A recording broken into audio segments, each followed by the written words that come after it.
This video is going to be going over the revised power leveling system in Ash and Iron, tips and tricks regarding power leveling, what to think about, what not to think about, what to do. Take it from me, I have been 450 now for a month, so I really do know about leveling and what you should do and what you shouldn't be doing. So take my advice, watch the video in its full. You don't need to watch it like directly. You can just have your device on somewhere and just so you can hear the audio. Here's another tip for you. Put my video on your phone, pop your phone in your pocket. Your pocket has now turned into a pocket full of truth. That's what it's done. That's what you should do. So Bungie's making massive amounts of changes to the power leveling system in Ash and Iron. The grind from 10 power to 450 power has been one of the longest grinds that we've had since D1 days.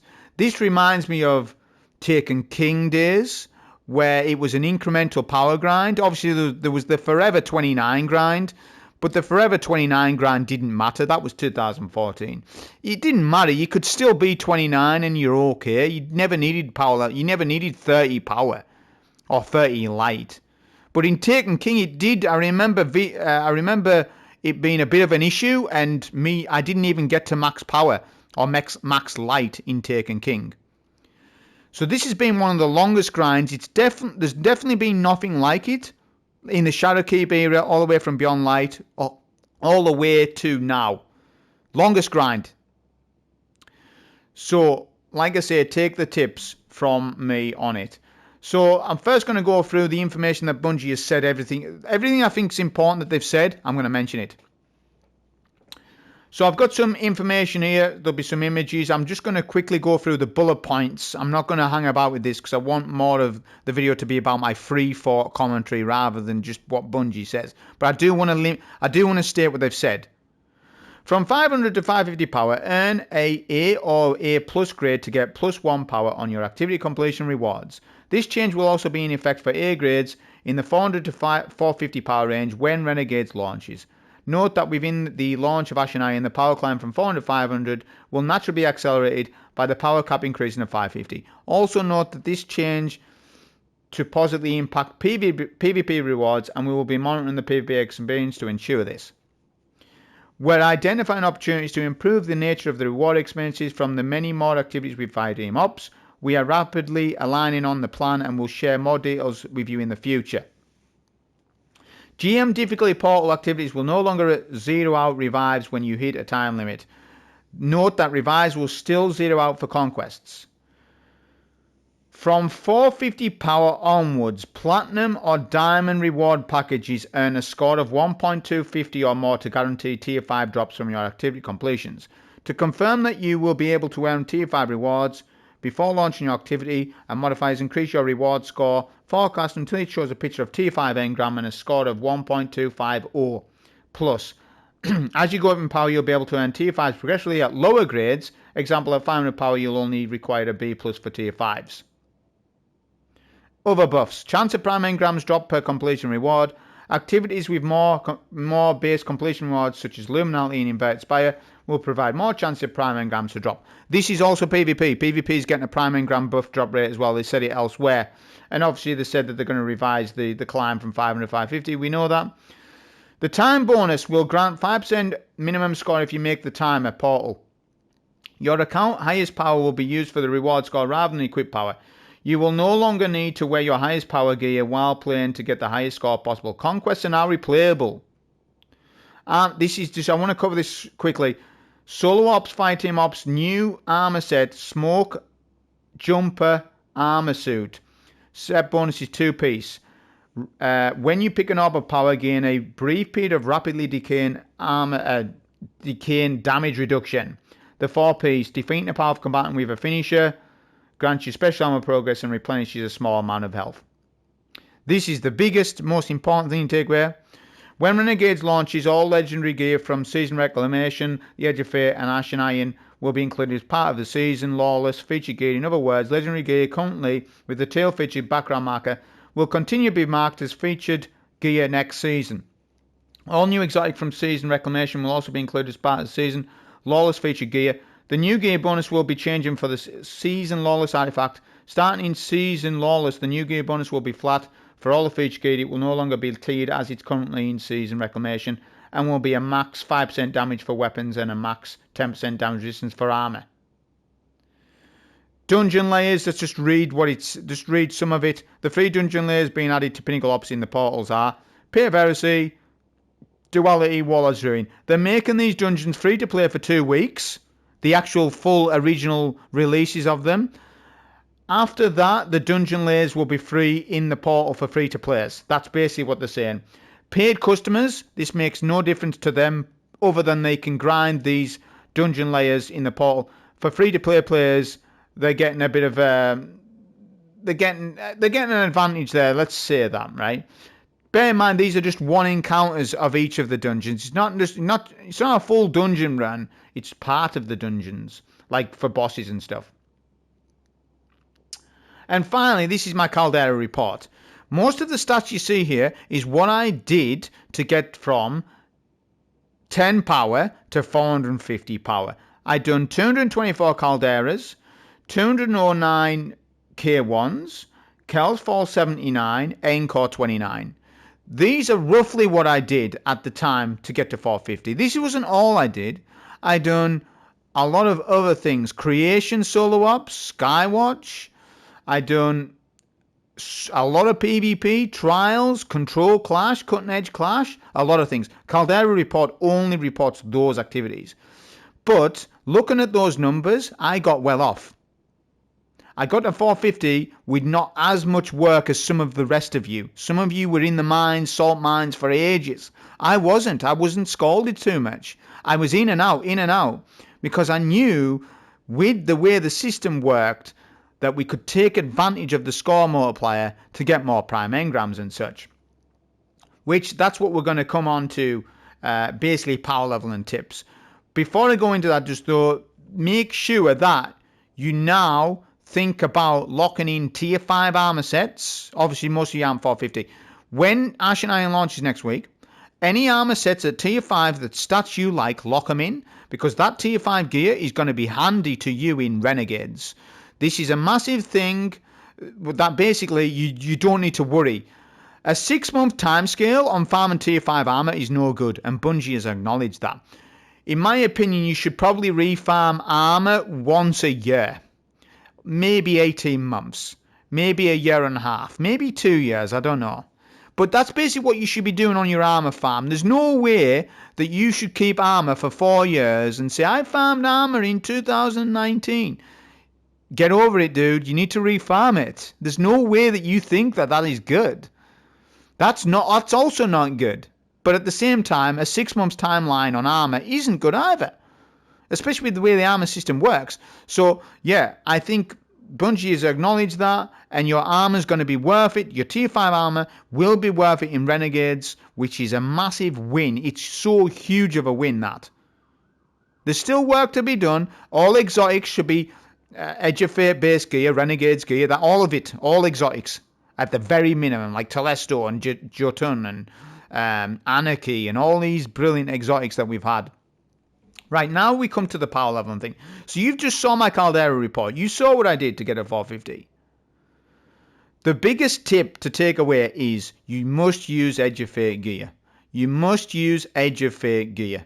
Now, Edge of Fate gear is the blue, teal, the ribbon armor. If you are unsure, you can come here and at least the exotics will show you. So like people in the past, when I was leveling a few weeks ago, they were saying, why are you using Polaris Lance? It's an old exotic. No, it's not. For the purpose of how the game works, no, it's not. It is a Edge of Fate based gear. It shows you that it is. So not only do you want the damage buff from it, you also want the score multiplier buff from it. Now, they've told you you're going to have to get A grade and A plus cards, so score matters much, much more now. Whilst they've give you a good leveling process, because now we don't... So from 400 to 500 next week, every single portal clear that you do will give you, I believe, plus 3 drops. Right? You'll get a plus 3 drop every run, providing that you run good cards. I'll come on to that in a minute. Every drop will give you +3. So that's not a problem. From 400 to 500, +3 is big. The Destiny 2 power level system works on a 1 to 8 leveling. So you're 450-1/8, 2 8s, 3 8s, 4 8s, 5 8s, and so on, right? Because there's 8 pieces, 3 weapons, 5 armor pieces, right? So getting +3 drops every run, you should be going up no problem at all. So 500 power won't be much of a problem. The 500 grind from 550 is where it changes. What we've done from 400 to 450 now has basically meant that we've relied a lot. Some of it's been on RNG, some of it's been on in-game knowledges, on wanting prime engram buffs. Prime engrams are based on, well, it's sort of, they're going to be based on score, right, more so, and completion rewards and stuff. But that's how we leveled up from 400 to 450. Main source of leveling was Zavala, prime engrams, and such. Well, now, every single portal clear that you do after 500 power will level you up. But it needs to be an A or A plus card.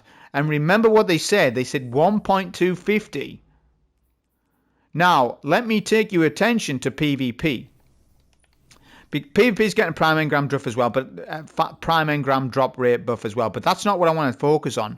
Did you know Crucible has an A plus rating? Did you know that? The reason why Crucible has an A plus rating is because PvP launched with Edge of Fate at its full level of rewards, meaning that you can farm tier 5s from Crucible. This is why we could.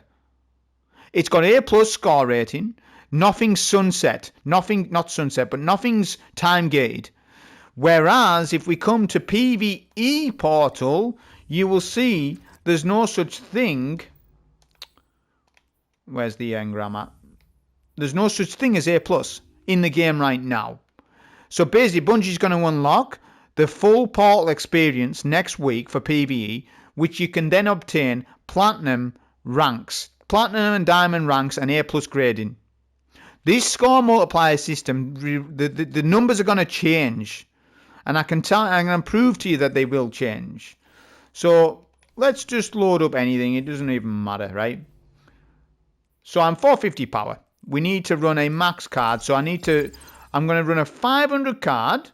Not going to run it, but you know what I'm saying. I'm going to show you it. Right, and then it's +10s, I believe. No, I'm missing a +20. Right, that's it. 500 power card, there we go. I'm going to max the card out with all of these mods as well. That's the highest score multiplier that you can get. 1.216 currently in the game. That is the highest reward score forecast for PvE right now, and they've just told you 1.250. Why is it that it's 1.250? Well, I'll tell you why, because of Ultimate Content. Ultimate Content will release, and the reward forecast will be different.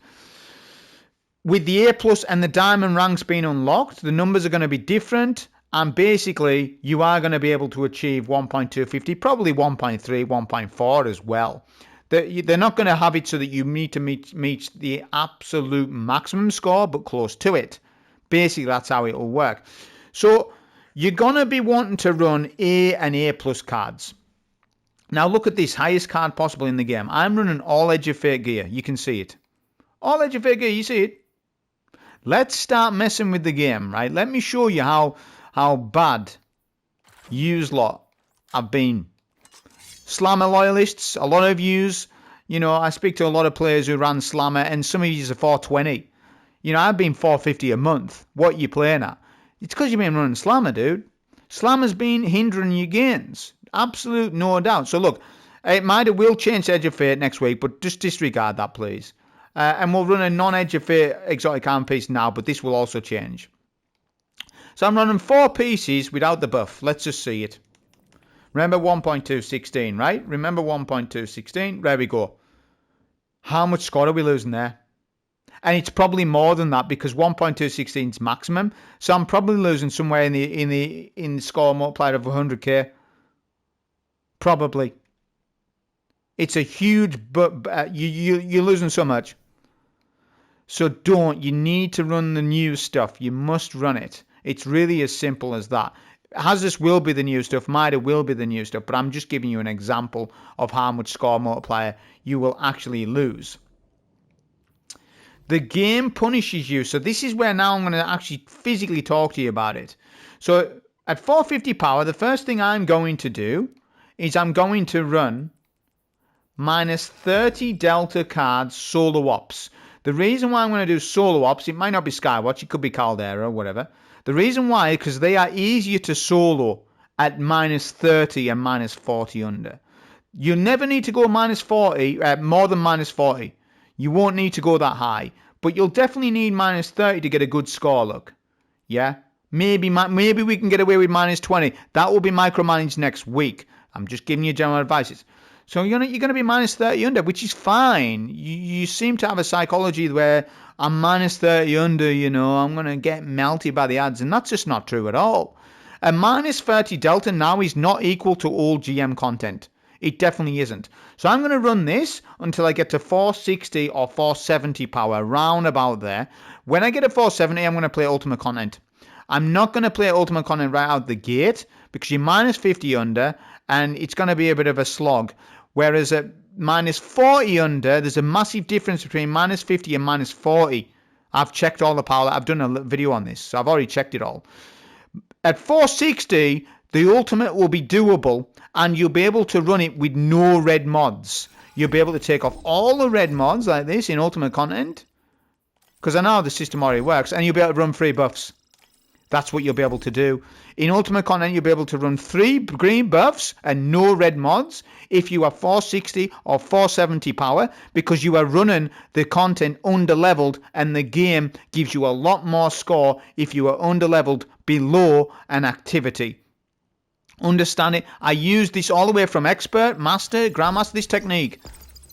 So I'm going to run GM for 10, 20 levels, then it's boom, it's right on ultimate. And ultimate will carry me from 470 to at least 500. At that point, the score change multiplier will change, and I will still need to run A+ cards, but it will become a lot easier because I'm 500 power for ultimate content. And that's basically how I'm going to approach this. But you are going to need to make sure that damn scorecard is A. We can't really speedrun B+ cards for the power bonus, but you can speedrun B+ cards for tier 5 armor at 500 power. You can also do that, and they stated that. So I hope you learned something today with that.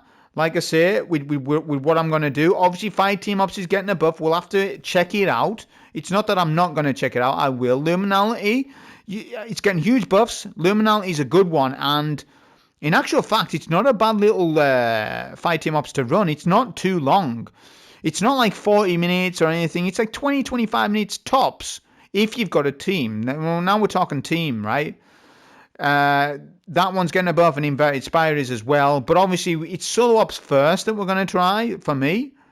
Because, you know, doing minus 30 content under, and if you're on ultimate content, you're going to be better just doing this on a solo basis. Fire team, well, that's different. I'm not covering that. Right, so you've understood all of that, right? So you've took the tips. Remember, don't use Slammer. Now I'll show you builds, right? I'll show you basically weapons and stuff. So what I may do is something like this. When I'm leveling, I can go on different things, but I'm going to use Retrograde, maybe an exotic primary or maybe not, with a Scientia E-grade sword. This will allow us to speedrun the portal faster, but this will be micromanaged, and I might not use it depending on the ultimate content and how difficult it is. If ultimate content's really hard, then what we'll do is I'll save an exotic slot. My game is bugged, and I'm getting contacting servers. So basically, what is going on with this? Why would it like to do that to me on the video, man? This is weird. So I'll basically use Sleeper Simic. It's going to become an Edge of Fate exotic heavy. Edge of Fate exotic heavies with the blue teal are suffering. Basically, there isn't many of them that are that good. Finality's Augur is probably one of the best ones, but Sleeper Simulant is a hard-hitting linear. It's one of the best weapons in the game. And because that's going to get Edge of Fate score multiplier, then it's something I'll run, and I'll pair that with a Burning Ambition weapon. I'm getting contacting servers like crazy here, which is suffering for the video. Why are they doing this? Okay, and then I'll start on Titan first. So I have many builds to do. So I've got my ball charge Titan with the crest or the hazardous propulsion, because they're both going to be Edge of Fate based. If I want to do Solar Strand Titan, well then I've got Wishful Ignorant Strand Titan. I've got this already leveled. Or I can do Melis with Solar Titan, or Worm Gods. Worm Gods can do Solar and Strand Titan, because Solar Titan, Strand Titan, and Arc Titan, all these three are very powerful in the game at the minute. Stasis Titan, I mean, it's strong. There's some builds there, but that's to be discussed about at another time. Prismatic Titan isn't the best for leveling, and I'll tell you why, because these class items are not Edge of Fate based. So I recommend you try and hold off on the Prismatic Titan at least, because you can't run the class items, and Prismatic Titan is nerfed if you can't run them, in my opinion. It really, really is. Synthseps is not a Edge of Fate one either.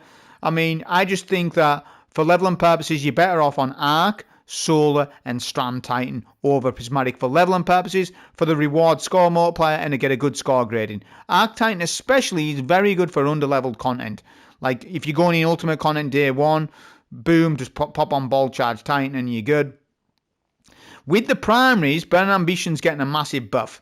Okay, so basically, Burning Ambition's going to be meta next week. It already is meta in my opinion, but it's going to be even more meta.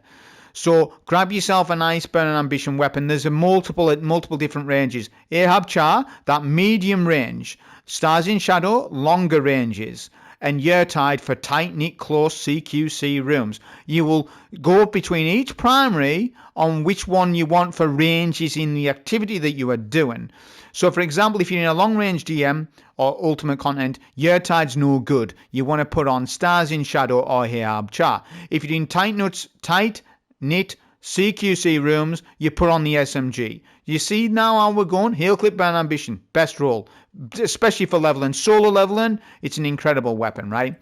Like I said, I'll be using Sciencia, and I have got Burn Ambition on it if I want to try it, but I will be using it mainly for Eager Edge. But the sword will be good with Burn Ambition because of the buff. It's pretty good. It's alright. I've got Boomslang for jolt and feedback if I want to use it. Very good for underlevel content, because you're going to have to run underleveled. That's the thing about this. They're giving you a linear way to level up, but you're going to be underleveled for most of the time. So it's not just going to be Eager Edge Sword all the time. Sometimes you will want to whip out a damage style weapon, right?